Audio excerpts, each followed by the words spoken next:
Good morning, everybody. Welcome to MedWell Unscripted. We're so excited. This week, we're going to be talking about elevating your cannabis education, and we have a great special guest with us. For those of you that are here, just to let you know, please do ask your questions. In the chat, our awesome rock star Kayla from MedWell team is here to help us out, drop in some links for us. And if you are catching the replay, feel free to leave a comment or a question afterwards. We will absolutely be sure to get back to you. And just for those that are tuning in that are new, just a little bit about MedWell. We are your Medical Cannabis Certification Specialists. So we help you with all of your medical certifications in cannabis. So please do stop by our website at medwellhealth.net. And I'm excited to get started. So we have Emily Waxman, our Director of Community Outreach. Good morning, Emily.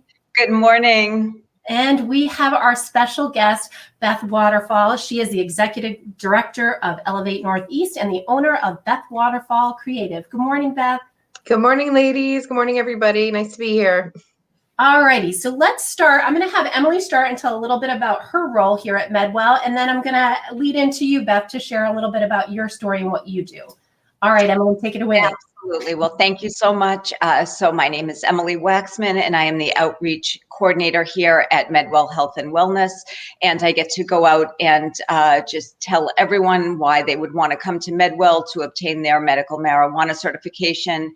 And I also get to meet amazing people like Beth and have her be able to explain just another facet of this amazing industry that we get to be a part of every day. So I won't take up any more time. I'm going to hand it over so we can start talking to our special guest today.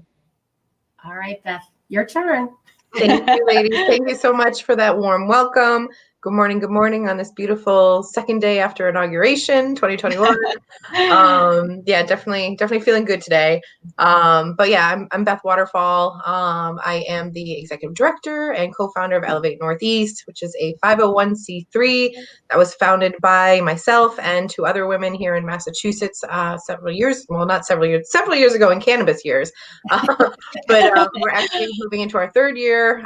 We do a variety of events. Certainly things have changed because of COVID. We're not able to get into community centers and put on our big, beautiful events like we did in the past. But, we pivoted like everybody else, going virtual with our events and still doing the type of community outreach that whatever we can do. But then also, in addition to Elevate Northeast, I provide marketing, communications, and business development services for cannabis businesses. Exclusively. I only work in cannabis now, so I'm very lucky and happy to be able to say that. Awesome. So let's talk a little bit about your story, because I think one of the things that Emily and I have both learned by our live shows is everybody has a story of how they came into the cannabis industry. So tell us yours. Sure. And you're so right. There's generally a reason. And I find myself flocking to the people that have those reasons, have those stories. There's certainly people that are here to cash in. God bless them. Good luck. But for my purposes, I've been really humbled. And I think my life really enriched by the different types of people that I've met who are values-based, who understand, and respect the plant, but also the history of prohibition. So I never talked like this before basically 2015. I was in a job that I really didn't like. But it was a good job. On paper, I was very successful. I was the director of marketing at a large regional accounting and financial services firm. So a good job, according to my family, and that looked really great. And before that, I'd worked in law firms and other accounting firms. So climbing the ladder, doing what a good girl is supposed to do. But, there was nothing really about giving back to community. That was an expense. If we were going to do something philanthropic, that was a marketing expense. And that's just kind of how I was brought up in my career. And then also as a kid, my parents were small business owners in the small town that I grew up in. So they were never really out there either way politically about anything, didn't want to alienate customers. We just, never had signs in our yards, never stood out to represent or, ask, encourage others to support candidates or, ballot initiatives or anything like that. So I was from a very apolitical type of family. So combine that with very conservative type of job, where, we're just basically making money, closing deals, helping people, maximize their tax savings. It just was boring to me. And I think for somebody who's a marketing professional, part of what we want to do is be creative. And at 15 years in accounting and legal, you can't really get so creative. However, fast forward into cannabis, I've learned to really value and realize, everything happens for a reason. That's just part of my journey, because those skills and working in those environments have really set me apart as I've taken on new clients in cannabis too. It's just so different now that I'm able to work with companies. For the most part, I get to choose who I'm working with. I'm a consultant, right? So I get to pick companies that I think are good. Granted, not everybody's going to be available for working, but I've had a couple instances working with different companies where it's gotten to the point where there was a clear division of values, or I just couldn't help them anymore because it didn't align with what I wanted to do. So that's been something that's I encourage other people as they're in cannabis too, as you're looking for a job, go for the companies that are doing good in the community, because cannabis is a special type of industry with a kind of wonky history. And I think it's important that people understand that history of prohibition before they start coming into the cannabis industry, because it really helps you develop a perspective about, being purposeful in your work. You can still make money. But there's people in jail still for cannabis crimes. So I try to encourage people to, know about the history, in addition to knowing about some basics about the plant before they get into the industry, because that education was transformational for me. Interesting. Yeah, fascinating. It was interesting how you're brought up in a small business family, and there is that kind of that stigma, right, around cannabis, and or just even political, and how you take a stance. And so I guess in terms of, I just want to kind of go off a little bit here. Sure. So of that stigma and how it relates to how you share it with the community. How do you get around that for people that are, and I'm sure your parents' perspective has changed because you are very knowledgeable and all of the good you're doing, but how do you feel like you can change that perspective of others? So, I mean, I'm chipping at that every day. I still have very close friends who love what I'm doing, and they're so encouraging. But when I say, you want to have some weed? It's, I don't even know that, that's Waterfall. My girlfriend's from college. Waterfall, come on. So I still have that, but, they're pounding back the wines and the seltzers. But I'll sit there, smoking a joint. So I'm still chipping away at that. But what I'm noticing is they're very open to talking to me. And so even if they're not going to consume cannabis with me right then and there, they're still talking to their family. Our circles are pretty wide sometimes when we think about a best friend from college. She's, gonna maybe talk to her brother or her mother, but I was at Waterfall's house and she's doing this. So it spreads a little bit and it normalizes. And I've noticed over the past several years, you start getting little, like a Facebook message from a friend of a friend whose grandma has this, or whose mom is this, or they have a question about, I'm thinking about going to a dispensary. Which one should I go to? So it's just kind of interesting how people have, kind of those tangential relationships have come to me for advice on cannabis, really basic stuff, people I didn't know, but because I talk about it all the time, it's just been kind of a conduit, I suppose. So I always encourage people to talk about it. Don't necessarily throw it in everybody's face, and be sensitive to the conversations that are around you. But there's always a way to work in cannabis, wherever you are. And I always bring it up. And I think continued advocacy is so important in a state like Massachusetts. I mean, it's legal for both medical and adult use. And so I think some people, consumers or people in the industry get a little comfortable with the fact that we have access now, and it's easier. But there are absolutely still folks who are very afraid of cannabis or have a certain perception of folks who use cannabis. So there's little things that I encourage folks to do for, breaking that stigma. For example, recently I went to a dispensary. I mean, I could say that every week, basically. I went to a dispensary. And then I needed to get pet food. Just something that I wasn't intending to go to the dispensary and then a local pet store. I was going to come back and hit the Petco on my way home. But instead, there was kind of a weird turn out of this dispensary, so I ended up taking a right because taking a left was going to be crazy. And then there was this small kind of grain pet store, country pet store. So I was like, I'm going to go in there. Why not? Sounds cute. Support a small business. So I go in and get my pet food and all that. And as I'm checking out, I proactively tell the person, wow, what a cute store. I was just here down the street buying marijuana at, Panacea Wellness Dispensary. And what a great store. I'll be sure to come back next time. And so and the reaction from the person was like, oh, great. Yeah, I've heard they're down there. But letting those small businesses in the community know that you're giving your money to them because the marijuana business was there, that's only going to help them hopefully become more comfortable and realize, oh my goodness, Really? they're kind of an attraction for a little bit. Mm-hmm. Likewise, if you go in the Dunkin' Donuts or you pumping gas, just kind of proactively bring it up that and again, this is, a situation where you've gone to a dispensary or you're in town for some sort of marijuana activity, but just tell people it's legal. It's no longer a shameful thing. And certainly people carry stigma. I know I did, even after legalization. I would get very nervous even walking into a dispensary because I was like, is there gonna be a raid while I'm here?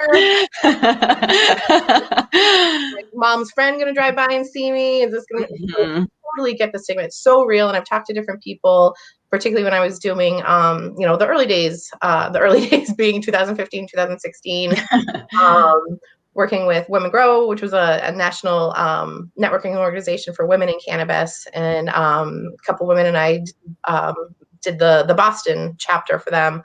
And I tell this story all the time because I think it's a good one. And it just was kind of a transformational moment for me. And I think that's why I talk about it so much. I was doing an event with Women Grow. This was very early. And there was a woman at the back of the room standing there.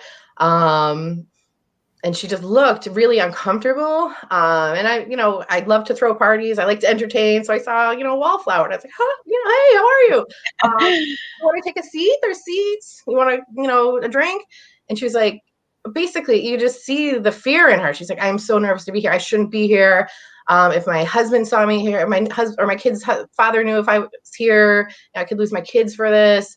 And I was just like, oh my God, I had never thought of that type of thing. I knew the stigma about using cannabis, but I'm not a mom. So I'd never been in that kind of, place. And then it's got me thinking about people who live in, federal housing, people who have maybe a spouse or other family members who are so against cannabis use, who very well could, contact, child services because of cannabis. And at the time, I would hope that's less of a thing now, but certainly a few years ago and before legalization, that was very real.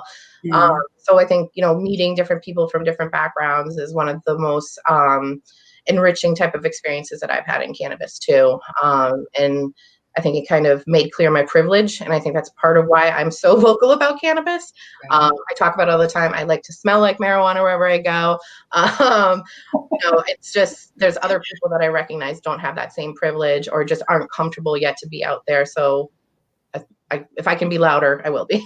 Well, and that's one of the reasons that we have MedWell Unscripted and MedWell in general. We're very big on education, right? And you're an educator, and you're right. I think the more that we talk about it, and the more that we share the facts and the, not the false sense of what you hear and what people think it is, we can absolutely, one person at a time, change perspective on it without 100%.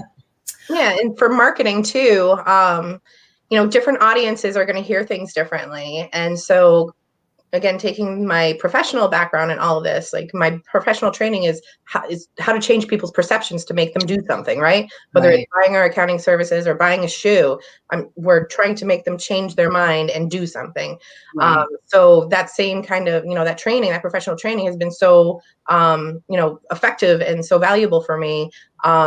Particularly in different messaging. So if I'm in a room of a certain population, elderly folks, I'm going to talk and going to tell them the same kind of story, but in a different way and use different examples than if I'm talking to a room of millennials or a group of moms. You have to, marketing geekiness here, kind of adjust your messaging for your audience. Of course. Right. So let's Yeah. get into a little bit more about kind of Elevate Northeast and really that cannabis education for helping people get employed in the field. And tell us a little bit about that program and how you're working with colleges in the area and helping with these programs, because I think, and then after you answer this, we have a few questions and then we'll bring in the questions. Sure. So Elevate Northeast, it's basically a labor of love that we created because education has been so transformational in our lives. So education is a huge part of Elevate,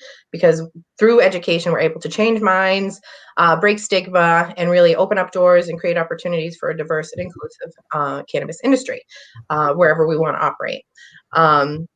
So for me, just thinking back my own personal experience, I took a series of classes back in 2016 where I learned about terpenes, cannabinoids, sativa indica, what is hemp, like really basic stuff. I'd been a cannabis consumer since I was a kid, but had never, taken the initiative to really learn and understand it. And I think that's a lot to do with the stigma that was out there. Then it was, I didn't become a heroin addict when I tried cannabis. So I was just, I'm not going to listen to anything about it. I'm just, it's fine.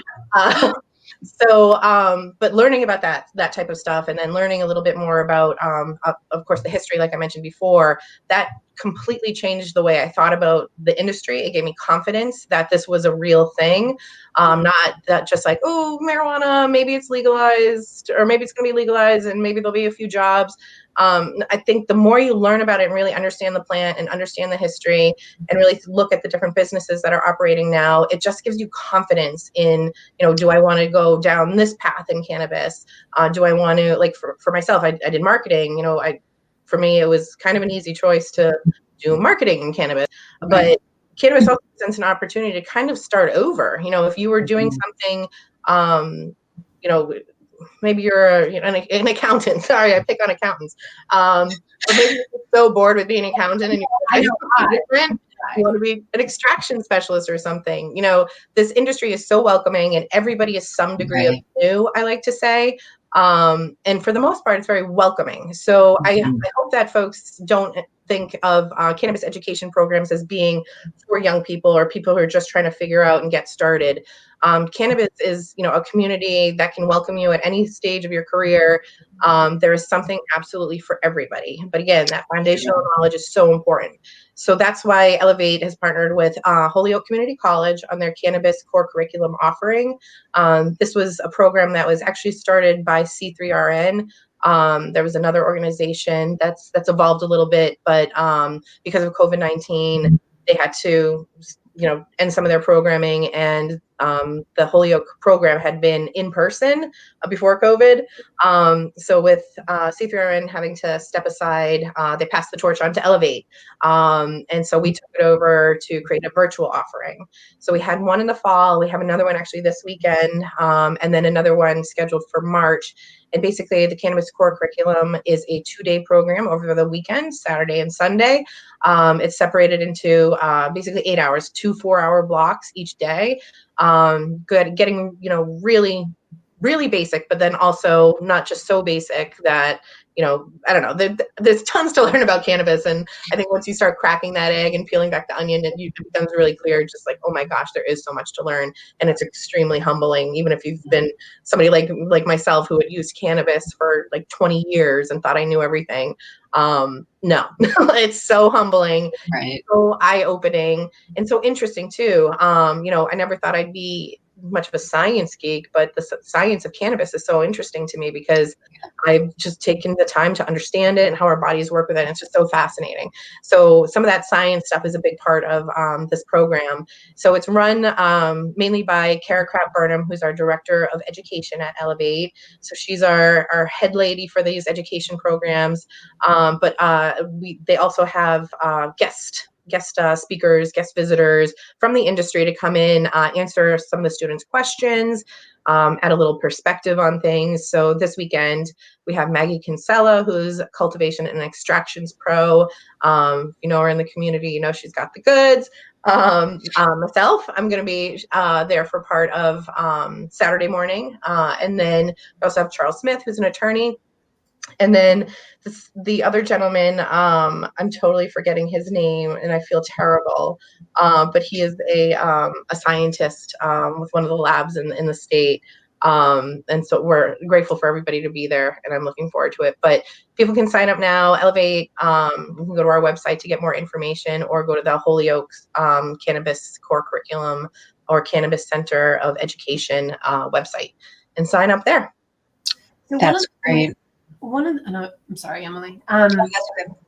One of the things that I did notice was that the workshop this weekend, the classes that are this weekend are like kind of a prerequisite to take the other. So can you talk a little bit to that? Yeah. So we set this up again. Kara Crab-Burnham, who's our director of education, she used to run the Northeastern Institute of Cannabis, NIC, NIC, and they were the school in Massachusetts. It's funny looking at a lot of the folks who run businesses now, like Laura Beener, Chanel Lindsay, Marcus Johnson Smith. They've all gone through NIC, NIC. Actually, Kara hates when you call it NIC. It's NIC. But that school closed down due to ownership issues. It wasn't Kara.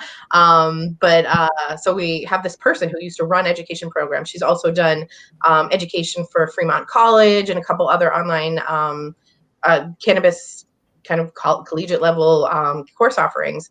And then also with my personal experience about that foundational knowledge, just how important it is.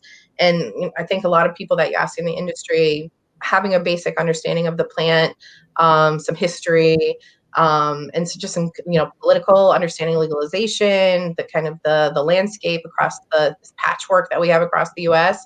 I think you really need to understand a lot of that stuff to not only make that decision about where you want to be in cannabis, but to also set yourself apart in the job market. So you can take the cannabis core program to get that really foundational understanding. But then if you want to go on, you've identified, I really want to go to extraction. I really want to be in the kitchens. I really want to be a patient services support person. I really want to be in the cultivation, my hands in the dirt. So if you do have that, particularly after taking our core program, then we have a next offering where it's really focused specifically on those career tracks. And those are going to be offered throughout the spring. So there's an extraction, cultivation, patient services, and lab technician. That's the other one for working in labs. So it's not really called, you get a certificate of completion, but with the, state of legality and illegality of cannabis in the world, we can't really actually offer an actual diploma, but it is a certificate that folks can take to, if they're looking for a job or they're going to a job fair. If there's a company that you want to work with, I encourage people, don't wait for a job listing. If there's a company you want to work for and you have something that you can bring to them, go for it. Just put yourself out there and get in their ear, because you never know if they're going to apply. They're going to post a job description tomorrow. Right. And that's been effective for me, just getting in people's ears. So yeah, that's the difference between the core program and then the individual tracks, to really hone in and get that really specialized knowledge and experience to really differentiate yourself in the job marketplace. So my understanding is in Massachusetts, you have to be 21 to work in like a dispensary or anything. So is your program open to if they're, a high school graduate, or is there an age that they have? You have to be 21 plus because we're really preparing folks through these programs to get jobs when they're done. Right. And in Massachusetts, to be a registered agent to work in a dispensary or any of the licenses entities, you have to be 21. Mm-hmm. And then also we take our responsibility about breaking stigma and being responsible and ethical very, very seriously. So everything that we do, we try to really, be clear that this is for 21 plus. The exception being, you have to be 21 to come to our other events, but sometimes some of the content in our events might be about how to talk to your kids. So there's sometimes some family type of stuff, but these education programs are very 21 plus. Got it. I'm going to take a question from the audience here. Katri is asking, what do you think about the medical cannabis programs being available in Black neighborhoods? And I know you actually started to touch on that. So would you mind sharing kind of your thoughts on that? Yeah, I think that's incredibly important. Access for everybody is important. You know, regardless of what you look like or where you live, you should have the same type of access to this beautiful plant that everybody else has. So unfortunately, there's some reasons why cannabis businesses can't be in those areas. And when we look at, you know, densely populated urban areas, there's a lot of schools and daycare centers, parks, areas where kids congregate, community centers. And our laws are set up to have these buffer zones, so businesses can't just set up wherever they want because there might be a need or an opportunity there. Right. So unfortunately, in our really compressed and highly populated urban environments, it's just hard to get a business in there. So what we need is for individuals that live in those neighborhoods, if this is something that's really important, to, you know, speak up at your town meetings, contact your city councilors, and see if there's an opportunity for you to get involved to help advocate for changes, because access is so important, and our regulations are often set up to unfortunately, you know, stifle access for some people. Very true. We have another question, and I'm not sure that you can answer this. And if you can't, we can go back to Tom later. Can someone with a felony conviction, not for drugs, work in cannabis industry? He has extensive knowledge of cannabis system and I think it would be great. He also did mention he has a medical cannabis card already. So I'm not sure if you can even answer that. And if not, like I said, I'm happy to get him an answer after we get off. Yeah, unfortunately, my understanding is that, particularly in Massachusetts, it's limited to non-violent drug offenses. So folks that have maybe a violent offense, and unfortunately, often with drugs, there's guns involved, or, you know, there's all sorts of different ways to have a felony conviction, I suppose. But I'm not clear on non-violent drug offenses and how they correlate with our current opportunities for ownership. Think also not like maybe you just want to work at a cannabis business and not own one. And I'm going to imagine that businesses have their own ways of evaluating quarterly reports, but there are going to be regulations that could prevent folks from having certain types of jobs. But think outside of the licensees also, there's different companies that don't have a license. So the licensed companies are the ones that are growing, processing, doing the lab testing, soon we'll have the delivery. But like myself, I run a marketing company. I don't need to have a license to work in the cannabis industry. Right. Think of companies that are creating data, that are creating content, that are providing all sorts of different services, stores that are selling grow materials or lifestyle type materials. You don't need a license to do that. So think outside of the license box might be the best avenue for somebody with a felony conviction that isn't a non-violent drug conviction. Sure. And Tom, after the live, I'll look for a link that I can share on the YouTube comments, so that will direct you for some more information. So thank you, Beth, for that. So let's talk about, you have some membership at Elevate Northeast. What does that work, and what does that mean for people? Yes. So, and actually today our new membership page went live. We've been working for a long time on a new website, but it's coming together now. But we do offer memberships, and there's individual and then business memberships. And individual members, you know, it's $99 a year. You're going to get access to our monthly lunch and learn events. You're part of the Elevate community. You get a free subscription to Different Leaf magazine, and then you're going to have access to different deals or opportunities that we have, like a free subscription to Marijuana Venture magazine, different things that we get through the businesses that we work with, who want to, you know, reach out and get connected with our members. So we definitely welcome individual members to come in and join the family. And then also businesses that we have about 4 different levels of business memberships. And businesses on our new website that's going to be done in about a month, they'll have basically a profile page where they can obviously have a description and their logo, but then also post job posts, blog posts, offers, things that are happening. So they're able to use our site as a marketing tool, which is really important in cannabis, particularly in Massachusetts, because our marketing regulations are so stifling. So we're hoping that our business members see it as a valuable marketing tool and a way for them to connect with a targeted group of consumers and potential business collaborators too. So encourage people to check out our site, elevatene.org/membership. Check it out. You can pay annual or monthly on the businesses. But our new website, I'm really excited about that coming out because it's just going to be I hope, very dazzling for our business members.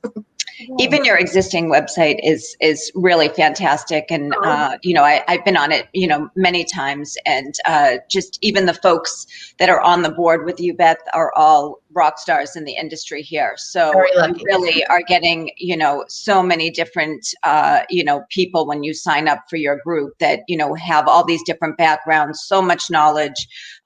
It's really so impressive. So it's really something to check out. Thank you. Appreciate that. What's up next for you in terms of projects? You're launching a new website. You have this collaboration with Holyoke Community College. It looks like you have some events coming, and hopefully we'll be into being able to handshake and hug people in the near future. Oh my gosh, I can't believe So I mentioned pretty quickly when we were talking about individual members, for 2021, that's our year we're in now, virtual programming, it's going to be here for a while.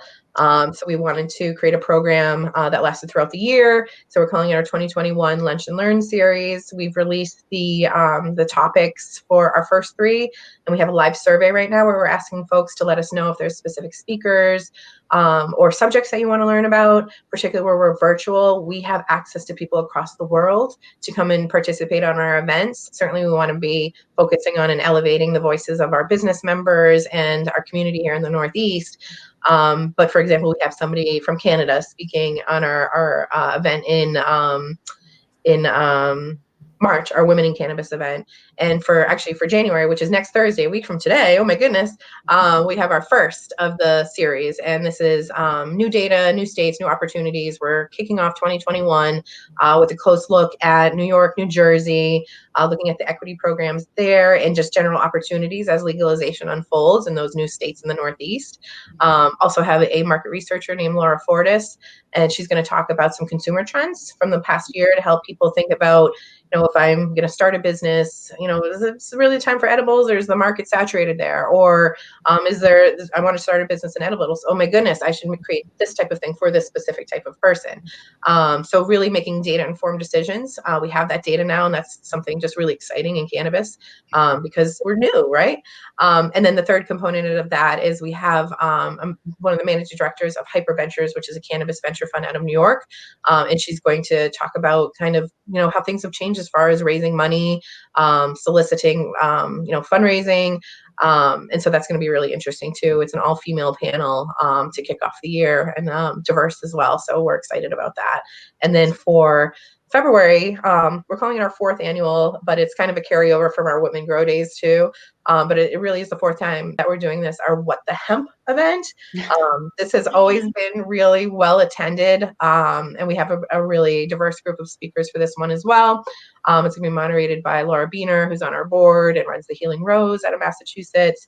And that's going to be just these are panel discussions at high noon on the last Thursday of the month, where these experts, although I hate using that word expert because I don't believe that anybody is an expert in cannabis yet, but these very experienced people with wonderful broad perspectives in hemp are coming to answer audience questions and give us an update on what's going on with hemp from a legality side, working with the FDA, but then also looking at kind of new formulations and new things that people are making with hemp, extracting different cannabinoids that maybe we weren't talking about 2 years ago.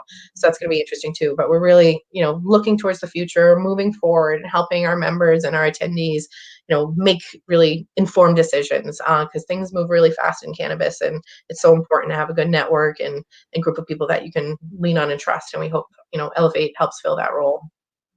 Awesome. Wow. Well, So we're definitely going to have you on in a few months and check back to see all these program launches, and so you can share definitely more about that. So thank you so much for all your time today. Yeah, oh, thank you for having me. This has gone by really quick. I really appreciate it, and thank you for supporting Elevate and me. Appreciate it.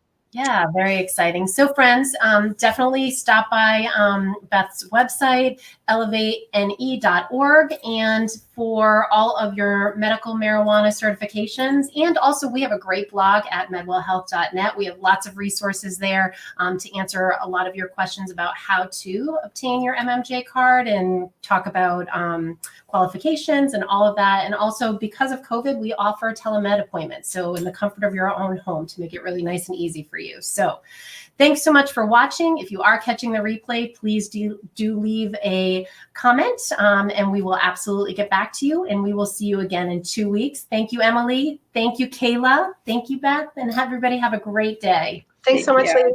Thanks, everybody. Bye-bye.